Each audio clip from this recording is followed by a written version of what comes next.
नमस्कार। चलिए आज एक ऐसे मुद्दे पर बात करते हैं जो हम सबकी जिंदगी से जुड़ा हुआ है, लैंगिक समानता। अब सुनने में ये शब्द शायद बहुत आसान लगे, पर असल में ये एक मौलिक मानवाधिकार है, एक फंडामेंटल ह्यूमन राइट। कितनी पावरफुल बात कही है हिलेरी क्लिंटन ने, है ना। ये हमें साफ साफ याद दिलाता है कि महिलाओं के अधिकार और मानवाधिकार कोई अलग अलग चीजें नहीं हैं, बल्कि एक ही सिक्के के दो पहलू हैं। और यही सोच, यही आइडिया हमारी आज की पूरी बातचीत का आधार बनेगा। तो इस बड़े से विचार को असलियत में समझने के लिए एक कहानी का सहारा लेते हैं। इससे हम थियरी से निकलकर प्रैक्टिस की दुनिया में देख पाएंगे कि असल में होता क्या है। तो मिलिए सरोजम्मा से। उनकी कहानी एक बहुत जरूरी सवाल उठाती है कि क्या सिर्फ एक ओहदा मिल जाने से, एक कुर्सी पर बैठ जाने से असली ताकत भी हाथ में आ जाती है। सरोजम्मा एक बहुत ही टैलेंटेड महिला थी। उनका सपना था इंजीनियर बनने का, पर शादी के बाद जैसे उनके सपनों पर एक दीवार से खड़ी हो गई। हुआ ये कि उनके पति रंगप्पा ग्राम पंचायत का चुनाव हार गए, तो उन्होंने सरोजम्मा को अपनी जगह लड़ने के लिए मना लिया। और कमाल देखिए, सरोजम्मा जीत भी गए। तो कागजों पर तो सरोजम्मा एक चुनी हुई नेता हैं, पर असलियत वो बिल्कुल अलग है।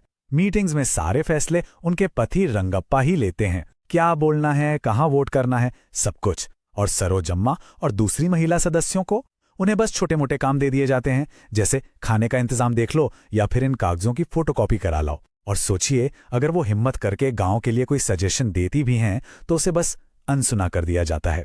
उनकी आवाज को पूरी तरह से दबा दिया गया है। अब देखिए, सरोजम्मा की कहानी कोई इकलौती कहानी नहीं है। ये तो हमारे समाज में फैली एक बहुत गहरी बीमारी, जेंडर इनइक्वालिटी का बस एक उदाहरण है। तो चलिए इस प्रॉब्लम की जड़ों को थोड़ा और गहराई से समझते हैं। तो इस सब की जड़ में क्या है? वो है जेंडर स्टीरियोटाइप, यानी लैंगिक रूढ़िवादिता। इसका मतलब ये है कि समाज पहले से ही तय कर देता है कि एक आदमी को क्या करना चाहिए और एक औरत को क्या। ये रोल फिक्स कर दिए जाते हैं और ये जन्म से ही शुरू हो जाता है। एक बच्चे की दुनिया को बांध दिया जाता है और खासकर लड़कियों के लिए तो मौके शुरू होने से पहले ही खत्म कर दिए जाते हैं। और इस सोच का असर आंकड़ों में साफ साफ दिखता है। जरा देखिए, हमारे देश में 82% पुरुष लिटरेट हैं, पर महिलाओं के लिए यह आंकड़ा सिर्फ 65% है। अब सोचिए, जब एजुकेशन जैसी बुनियादी चीज में इतना बड़ा गैप हो, तो फिर जिंदगी के बाकी हिस्सों में यह असमानता फैलेगी ही। इसमें कोई ताज्जुब की बात नहीं है। और अगला आंकड़ा तो सच में चौंका देने वाला है। भारत में हर 1000 पुरुषों के मुकाबले सिर्फ 919 महिलाएं हैं। सिर्फ 919। ये नंबर हमें क्या बताता है?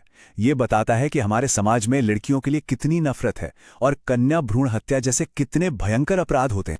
ये जो टेबल है ना, ये एक बहुत अजीब और परेशान करने वाली बात दिखाती है।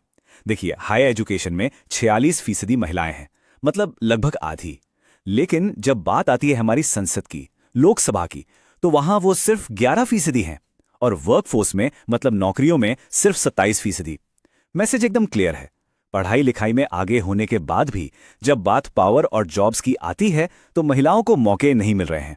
अच्छा, जेंडर इक्वालिटी की बात सिर्फ पुरुषों और महिलाओं तक ही सीमित नहीं है। इसमें हमें ट्रांसजेंडर कम्युनिटी के संघर्ष को भी समझना और सम्मान देना होगा। एक ऐसी कम्युनिटी जिसे बहुत बहुत लंबे समय से समाज ने किनारे कर रखा है। दशकों तक पता नहीं कितना संघर्ष, कितना अपमान और दर्द सहने के बाद साल 2014 में भारत के सुप्रीम कोर्ट ने एक हिस्टोरिक फैसला सुनाया। इस फैसले ने ट्रांसजेंडर लोगों को ऑफिशियली तीसरे लिंग यानी थर्ड जेंडर के तौर पर मान्यता दी।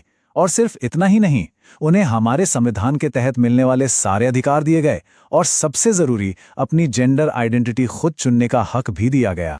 अब मिलिए नर्तकी नटराज से, एक बेहद मशहूर भरतनाट्यम डांसर।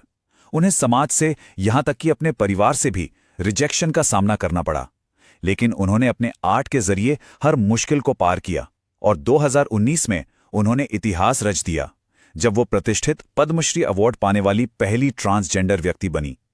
उनकी कहानी हिम्मत और हौसले की एक जीती जागती मिसाल है। एक और ऐसी ही मिसाल है कर्नाटक का गौरव, मंजम्मा जोगती।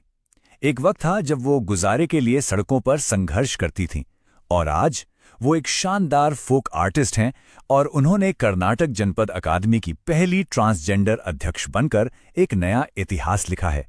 उन्हें भी 2021 में पद्मश्री से नवाजा गया। मंजम्मा की ये बात सच में दिल को छू जाती है ना?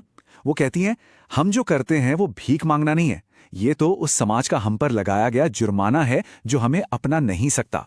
उनके इन शब्दों में कितना दर्द है, एक चुनौती है और अपनी डिग्निटी के लिए लड़ने का जज्बा है, सब साफ झलकता है।